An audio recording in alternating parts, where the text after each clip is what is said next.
పరిశుద్ధాత్మను పొందుకోవడం అంటే అది కేవలము రక్షణ పొందుకొని బాప్తిసం పొందుకున్న వారు ఆ తర్వాత పరిశుద్ధాత్మను పొందుకోవడము అని అనుకుంటాము.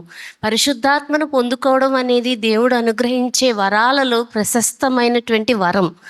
ఎవరైతే క్రీస్తును అంగీకరిస్తారో వారు మారు మనసు పొంది రక్షణ పొంది బాప్తిసం పొందుకున్న తరువాత వారు అంతటితోనే సరిపెట్టుకోకుండా ఆ పరిశుద్ధాత్మ అనే వరాన్ని పొందుకోవడానికి ఆత్మీయ తృష్ణ కలిగి ఉండాలి.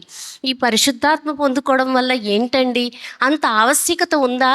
మేమేదో సాధారణమైన విశ్వాసులము, ప్రతి ఆదివారం మందిరానికి వచ్చి వెళ్ళి కేవలం ప్రార్థన చేసుకుని ఆరాధించేవారు, పరిశుద్ధాత్మ అనేది పరిచర్య చేసేవారికో లేకపోతే తలాంతులు కలిగిన వారికో లేకపోతే భారం కలిగిన వాళ్ళకో అవసరం, కానీ మాలాంటి విశ్వాసులకి పరిశుద్ధాత్మకి అంత ఆవశ్యకత ఉందా అని చెప్పి మీరు అనుకోవచ్చు.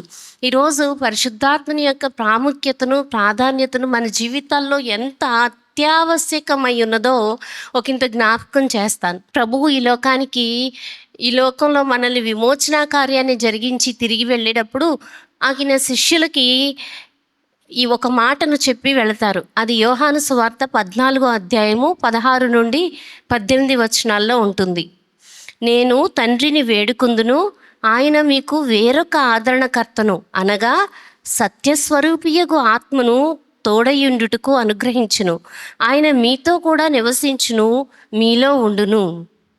పరిశుద్ధాత్మ గురించి ఇక్కడ ఆదరణకర్తగా క్రీస్తు మనకి తెలియచేస్తూ ఉన్నారు. కానీ పరిశుద్ధాత్మ అనేది త్రిత్వంలో ఏకమై ఉన్నది. త్రిత్వము అంటే తండ్రి, కుమార, పరిశుద్ధాత్ముడు. ఆది ముందు భూమి పుట్టక మునుపు ఆది అందే త్రిత్వం ఉంది. ఆదికి ముందే త్రిత్వం ఉంది. అలాగే తండ్రి, కుమార, పరిశుద్ధాత్మని యొక్క ఉనికి కూడా పరిశుద్ధ గ్రంథంలో ఎన్నో చోట్ల త్రిత్వం మనకు కనిపిస్తుంది.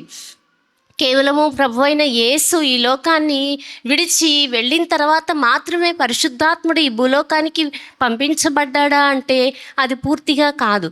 ఎందుకంటే అంతకు ముందు కూడా పరిశుద్ధాత్మని యొక్క ఉనికి, తండ్రి ఎక్కడ ఉంటే అక్కడ కుమారుడు పరిశుద్ధాత్మ, కుమారుడు ఎక్కడ ఉంటే అక్కడ తండ్రి పరిశుద్ధాత్మ. పరిశుద్ధాత్మని యొక్క పరిచర్య అనేది ఈ మూడింటిలోనూ అంతర్లీనమై ఉన్నది. ట్రినిటీ అంటారు ఇంగ్లీష్లో. అంటే త్రిత్వము అనే పదాన్ని 19వ శతాబ్దంలో టెర్టులియన్ అనేటువంటి వ్యక్తి ఈ మాటను తీసుకుని వచ్చారు. తండ్రి, కుమార, పరిశుద్ధాత్మ అనేది సమానమైనటువంటి ఆధిక్యతను ప్రతిపత్తిని కలిగి ఉంది. కానీ త్రిత్వంలో పరిశుద్ధాత్మను మూడో వ్యక్తిగా ఎందుకు చూపించబడతారు అంటే, ఇదిగో ఈ పరిశుద్ధ గ్రంథంలో మనకి 3వ స్థానంలో బయలుపరచబడింది కాబట్టి మూడో వ్యక్తిగా చూపించబడుతున్నారు. కానీ తక్కువ ప్రాధాన్యత గలవారో తక్కువ శక్తి కలిగినట్లుగానో మనం ఎంచడానికి వీల్లేదు.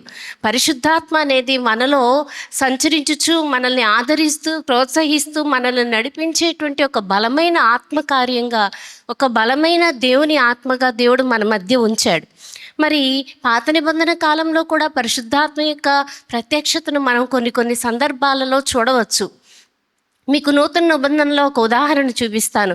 ప్రభువైన క్రీస్తు బాప్తిస్మం పొందుకునేటప్పుడు ఆయన యోర్దాను నది ఒడ్డుకు వచ్చినప్పుడు, ఇదిగో ఈయన నా ప్రియ కుమారుడు, ఈయన యందు నేను ఆనందించుచున్నాను అని స్వరం వినబడింది కదా. ఆ స్వరము తండ్రి. కుమారుడు ఎవరు? అక్కడ బాప్తిసం తీసుకుంటున్నటువంటి క్రీస్తు. అలాగే పావురంగా వచ్చి వాలింది చూసారు, అది పరిశుద్ధాత్మగా. ఇక్కడ తండ్రి, కుమార, పరిశుద్ధాత్మని యొక్క ఉనికిని ఒకే సమయంలో మనం ఆ సందర్భంలో కూడా చూడవచ్చు. దేవుని యొక్క ఉద్దేశాలను, దేవుని యొక్క గొప్పతనాన్ని అర్థం చేసుకోవడానికండి నిజంగా మన జ్ఞానం సరిపోదు. త్రిత్వము అంటే ముగ్గురు అని కాదు. త్రిత్వంలో ఏకత్వం ఉంది. తండ్రిని చూచినట్లే కుమారుని, పరిశుద్ధాత్మని పరిచర్యలు, ఆయన యొక్క ప్రాధాన్యత ఉంటుంది. అలాగే పరిశుద్ధాత్మని చూచినప్పుడే తండ్రి యొక్క ఉద్దేశాలు, కుమారుని యొక్క చిత్తము పరిశుద్ధాత్మలో నెరవేరుతూ ఉంటుంది. కాబట్టి దేవుని యొక్క వాక్యము మనకి వెల్లడి అవుతున్నప్పుడు కుమారును పలికినటువంటి మాటలను పరిశుద్ధాత్ముడు మనకు గ్రహింపచేసి తండ్రి చిత్తాన్ని నెరవేర్చేటట్లుగా మనల్ని ముందుకు నడిపిస్తున్నాడు. పరిశుద్ధాత్మ అనుభవం అంటే అది చాలా చాలా పెద్ద సబ్జెక్ట్ అండి. అదంతా అర్థం చేసుకోవాల్సిన అవసరం లేదు.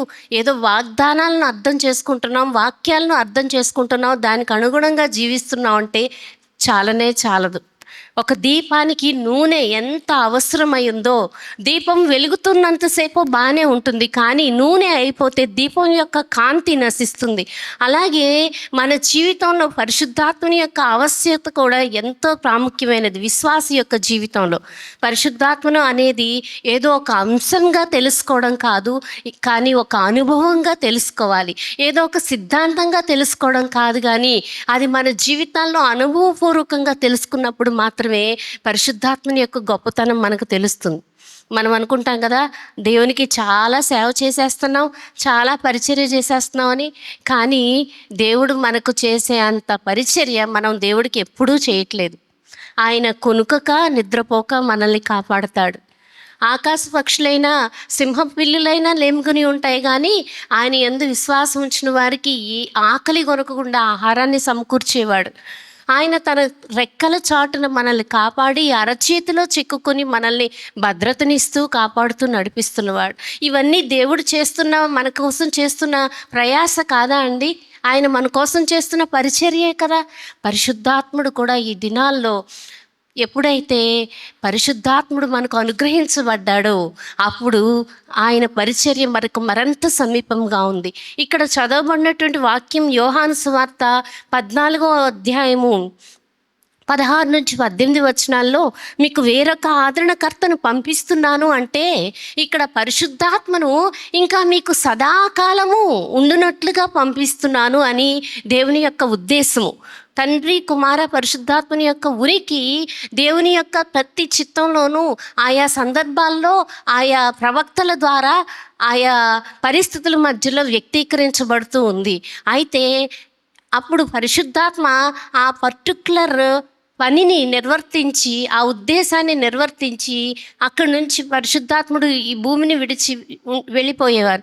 కానీ ఎప్పుడైతే ప్రభువైన యేసు పునరుద్ధానుడై తిరిగి లేచిన తర్వాత 40 రోజులు ఇంకా ఈ భూలోకంలోనే సంచరించి శిష్యులకు, ఆయా వ్యక్తులకు కనిపిస్తూ తానే మరలా తిరిగి లేచానని రుజువు చేసుకుంటూ బోధిస్తూ ఉంటాడనమాట. చాలాసార్లు శిష్యులకి ప్రభువు ఆంతరంగికంగా మాట్లాడుతూ ఉండేవాడు. అలా ఆంతరంగికంగా వారు మాట్లాడుకునేటువంటి విషయాలను మరలా పునరుద్ధానుడైన తర్వాత శిష్యుల దగ్గరికి వెళ్ళి వారికి జ్ఞాపకం చేస్తూ, ఇదిగో నేనే మీతో పాటు ఆ రోజు ప్రయాణం చేసిన వ్యక్తిని, పరిచర్య చేసిన వ్యక్తిని, మనం రొట్టెలు పంచిపెట్టినటువంటి సమయంలో, అలాగే చేపలు కాల్చుకుని తినే సమయంలో ఎన్నో విషయాలు మాట్లాడుకున్నాం కదా, ఇదిగో ఆ ప్రభువును నేనే, పునరుద్ధానుడనై మహిమ శరీరంతో ఈరోజు మీ మధ్య ఉన్నాను అని చెప్పి వారితో ఆంతరంగికంగా గడిపినటువంటి ఎన్నో సంగతులను మరలా జ్ఞాపకం చేస్తూ వారితో మాట్లాడుతూ 40 రోజుల పాటు మరలా శిష్యులను, ఆయా భక్తులను, విశ్వాసులను ఆయన ఎంతో ఉజ్జీవింపచేస్తూ మరలా వారి కోల్పోయిన విశ్వాసాన్ని తిరిగి పునరుద్ధరించుకునేటట్లుగా ఆయన అద్భుతమైన పరిచర్య చేసి వెళ్ళే ముందు, ఇదిగో నేను మీకు వాగ్దానం చేసిన రీతిగా ఒక ఆదరణకర్తను పంపించబోతున్నాను అని చెప్పి చెప్తాడు.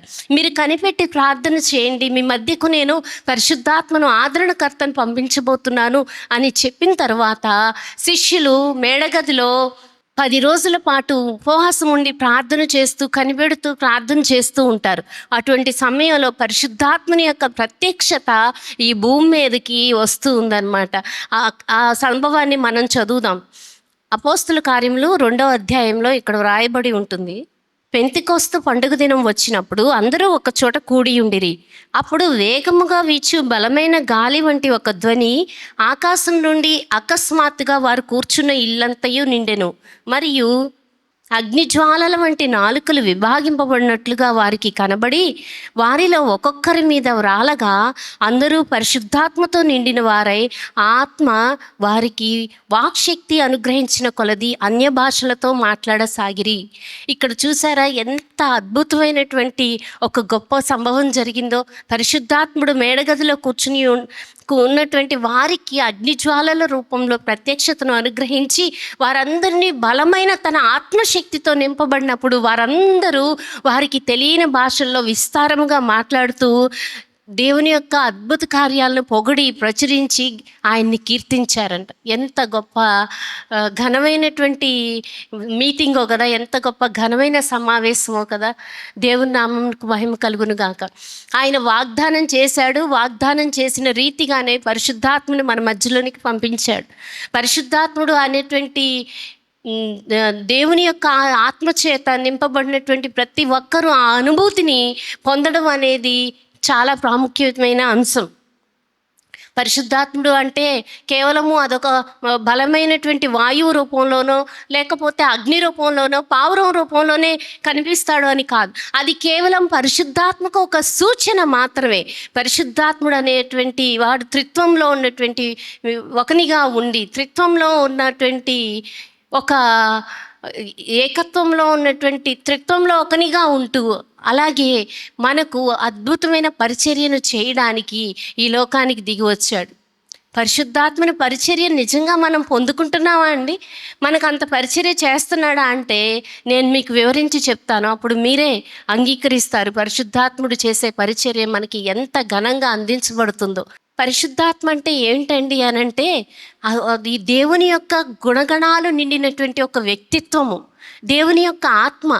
పరిశుద్ధాత్మనికి ఒక చిత్తం అనేది ఉంటుంది. ఆయన తన చిత్తానుసారంగా వాటిని జరిగిస్తాడు. 1 కొరింథీ పత్రిక 12వ అధ్యాయం 11వ వచనంలో, అయినను వీటినన్నింటినీ ఆత్మ ఒక్కడే తన చిత్తము చొప్పున ప్రతి వానికి ప్రత్యేకముగా పంచి ఇచ్చుచు కార్యసిద్ధి కలుగు చేయుచున్నాడు. ఏవైతే దేవుని యొక్క కుమారులుగా మనం స్వతంత్రించుకోవాల్సి ఉన్నామో, ఏవైతే ఇహ సంబంధమైనటువంటి వెల ఇచ్చి కొనుక్కునే వాటితో కాకుండా నేరుగా దేవుని యొక్క ఆత్మతో పొందుకోవాల్సినటువంటి ఆత్మ సంబంధమైన వరములు ఉన్నాయో వాటినన్నింటినీ ఆయన తన చిత్తానుసారంగా ఒక్కొక్కరికి పంచి ఇచ్చుచు మనలో కార్యసిద్ధి కలుగు చేస్తున్నాడంట. ఎందుకు కార్యసిద్ధి కలుగు చేస్తున్నాడు అంటే మనం ఆయన పరిచర్య కొరకు అక్కడికి వచ్చే రీతిగా, మన ఆత్మలు మరంత వికసించేటట్టుగా, ఫలవంతంగా అయ్యేటట్లుగా.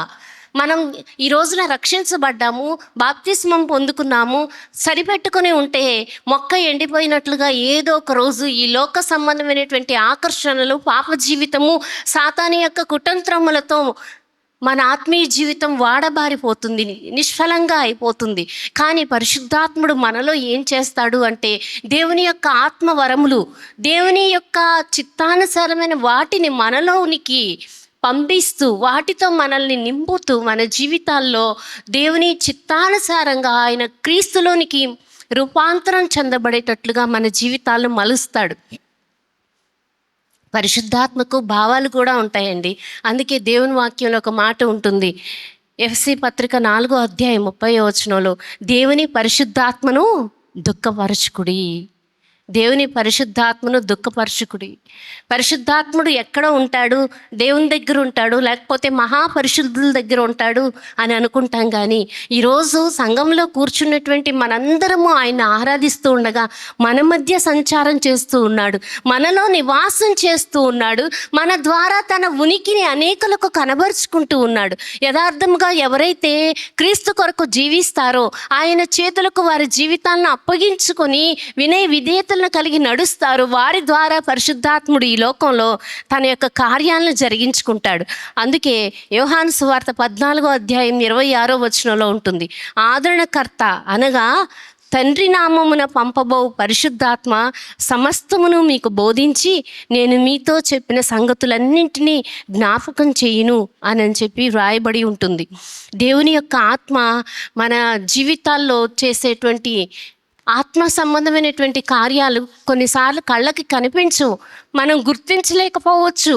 కొన్నిసార్లు నిరాశపడినటువంటి సందర్భంలో, దుఃఖితులమైనటువంటి సందర్భంలో, బాధ ఆవరించిన ఉన్నటువంటి సందర్భంలో మరలా ఒకవైపు మన నిరీక్షణాస్పదమైనటువంటి క్రీస్తును చూడడానికి మనల్ని బలపరిచి ప్రేరేపించేది ఏదైనా ఉంటే అది పరిశుద్ధాత్ముడే. పరిశుద్ధాత్ముడే మనలో మూసుకుపోయినటువంటి మనోనేత్రములు తెరిపించి విశ్వాసము గుడ్డితనం కమ్మివేసినప్పుడు, అవిశ్వాసంగా మనం మారిపోయినప్పుడు మరలా ఆయన వైపు తేరి చూచి ఆయన కార్యాలు జ్ఞాపకం చేసుకుంటూ ఆయన వెంబడించడానికి కావాల్సినటువంటి ప్రోత్సాహాన్ని, కావాల్సినటువంటి స్ఫూర్తిని ఇచ్చేది పరిశుద్ధాత్మని యొక్క క్రియే. ఎన్నోసార్లు ఈ లోకంలో మనం అవమానాలు ఎదుర్కొంటాం, నిందలు, బాధలు, శ్రమలు ఎదుర్కొంటాం. లోకం ఎప్పుడు మనిషిని ఒకే కోణంలో చూస్తుంది. అదేంటంటే సక్సెస్. వీళ్ళు ధనం సంపాదించగలిగారా, వీరు పేరు ప్రతిష్టలు సంపాదించగలిగారా, వీరు అన్నింటిలో రాణించగలిగారా అని చూసి వాటిని బట్టే లోకం మనల్ని బేరీజు వేస్తుంది. కానీ పరిశుద్ధాత్ముడు పైరూపాన్ని, మన స్థితిగతుల్ని, మన శక్తి సామర్థ్యాల్ని, మనం గెలిచామా ఓడామా వీటిని వేటిని లక్ష్య పెట్టడు.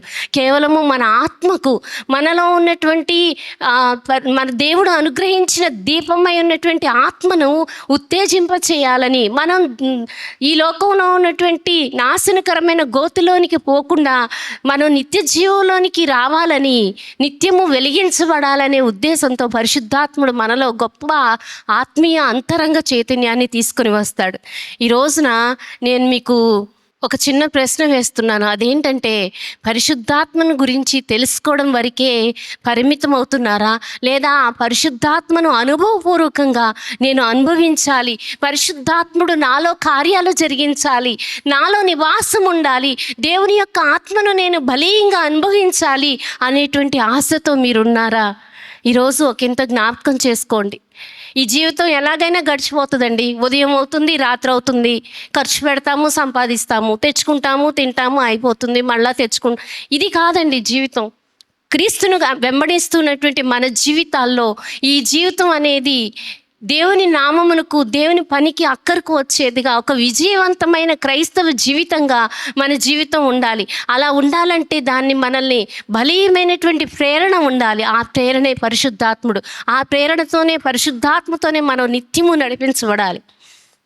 ఇంట్లో కూర్చున్నంతసేపు చాలామందికి నిరాశ, నిస్పృహలు, దిగుళ్ళు, బాధలు, కష్టాలు, నష్టపోయాము, ఏం పోగొట్టుకున్నాము, ఇలా అయిందేంటి, అలా అయిందేంటి, అప్పుడు ఇలా జరగకుండా ఉంటే బాగుండేది అని ఇటువంటి ఆలోచనలతో ఒక్కోసారి కృంగిపోతూ ఉంటాం కదా.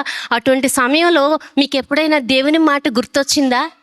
నా కృప మీకు చాలును, నేను నీకు తోడై ఉన్నాను, నేను నిన్ను ఆశీర్వదిస్తాను, నీ సంతతిని వర్ధిల్ల చేస్తాను అని చెప్పి అటువంటి నిరాశ సమయంలో మీ హృదయంలో నుంచి దేవుని వాక్కు బయటికి ఎప్పుడైనా జ్ఞాపకం వస్తూ ఉన్నట్లయితే అది పరిశుద్ధాత్ముడు మీకు దేవుని వాక్యాన్ని గుర్తు చేస్తూ బలపరుస్తూ ఉన్నటువంటి ప్రోత్సాహకరమైన పరిచర్య.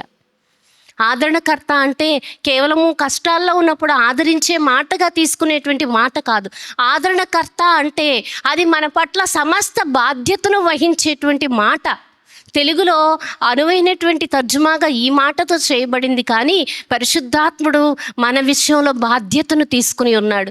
మన ఆత్మలను అపవాది చెరగుని పట్టుకోకుండా మరలా ఆ అగ్నిగుండంలోనికి మరులు గలుపు ఈడ్చుకొని లాక్కుని పోకుండా మనల్ని రక్షించడానికి, మనల్ని భద్రం చేయడానికి ఈ రోజున పరిశుద్ధాత్ముడు మనకు సంచకరువుగా ఉన్నాడు.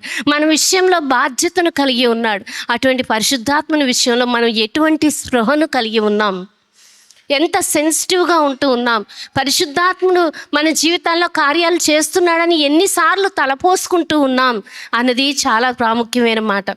అసలు పరిశుద్ధాత్మను పొందుకోవడం అంటే దేవుని యొక్క సత్యం మనలో ముద్రించబడడం, దైవికమైనటువంటి శాంతి సమాధానం మనలోనికి రావడం, మన ప్రాచీన స్వభావాన్ని విడిచిపెట్టి క్రీస్తులో మరింత నూతనపరచబడుతూ ఆత్మ సంబంధమైన వారముగా ఈ చీకటి లోకంలో దేవుని కొరకు సాక్షులుగా జీవించటం. అటువంటి పరిశుద్ధాత్మ దేవుణ్ణి మీరు కేవలం ఒక అతిథిగా చూస్తూ ఉన్నారా, లేక మీ ఇంటిలోనికి తీసుకొచ్చి మీ పైన, మీ జీవితాలపైన అధికారిగా మీరు ఏర్పాటు చేసుకుని ఉన్నారా?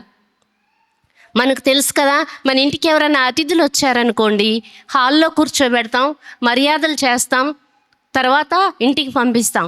అంతేగాని మన ఇంటికి ఎవరైనా అతిథి వస్తే మన దగ్గర ఉన్నటువంటివన్నీ తీసుకొచ్చి ఇచ్చి మీరే మా మీద అధికారం చేయండి అని చెప్తామా?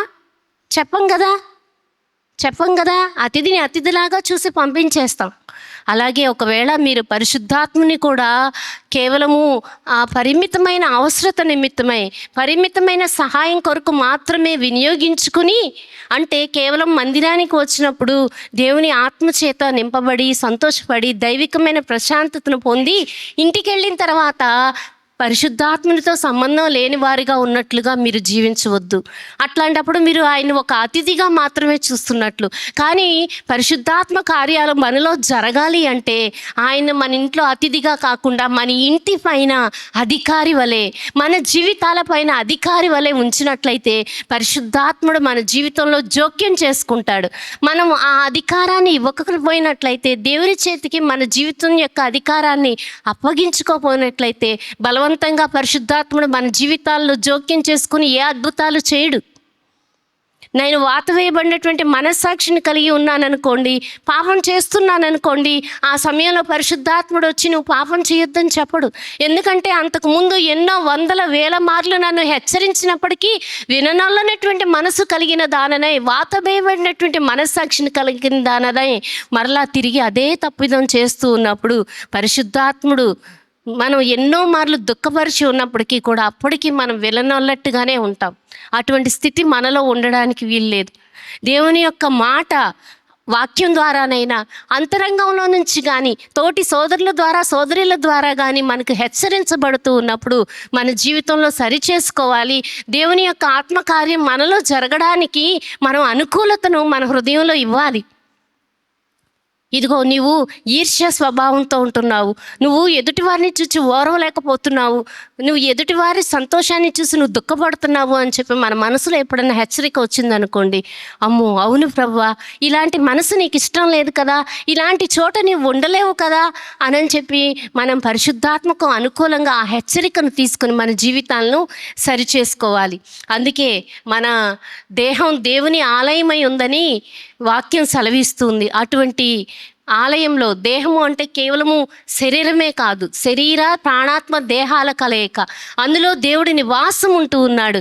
మన ఆలోచనలపై, మన తలంపులపై, మన ఆత్మపై, అలాగే మన శరీరంపై అధికారం కలిగిన వానిగా మనం ఎప్పుడైతే పరిశుద్ధాత్మని అంగీకరిస్తామో అప్పుడు ఆయన మన హృదయంలో నివాసం ఉంటాడు. ఆయనకి ఇష్టానుసారమైనటువంటి రీతిలో తన చిత్తాన్ని, తన ఉద్దేశాలను, తన ఉనికిని మన ద్వారా ఇతరులకు కనబరుస్తాడు. అంత మాత్రమే కాదు, పరిశుద్ధాత్ముడు మన జీవితంలో ఒక సత్య స్వరూపియగు ఆత్మగా ఉండి ఆత్మ కార్యాలు జరిగిస్తాడు. మనందరము ఈ ప్రభువు నమ్ముకోవడానికి కారణం మన జీవితంలో జరిగిన ఒక అద్భుత కార్యమో, ఓ స్వస్థత కార్యమో, దేవుడు మనల్ని ప్రమాదం నుంచి కాపాడటమో, ఏదో ఒక కారణంతో ఒకానొక సమయంలో ప్రభువుని తెలుసుకున్నాం. కానీ తెలుసుకున్న తర్వాత ఈ దేవుడు కేవలం స్వస్థపరిచేవాడే కాదు, రక్షించేవాడే కాదు, కాపాడేవాడే కాదు, కానీ మన ఆత్మలకు నిత్య జీవాన్ని అనుగ్రహించేవాడు, నిత్యమైన భద్రతను కలిగించేవాడు అని గ్రహించిన తర్వాత, గుర్తించిన తర్వాత మన జీవితం పూర్తిగా మారిపోయింది. అవునంటారా? కేవలము తాత్కాలికమైనటువంటి ఈ లోక సంబంధమైన మేలుల కొరకే మనం ప్రభువుని ఆరాధించట్లేదండి.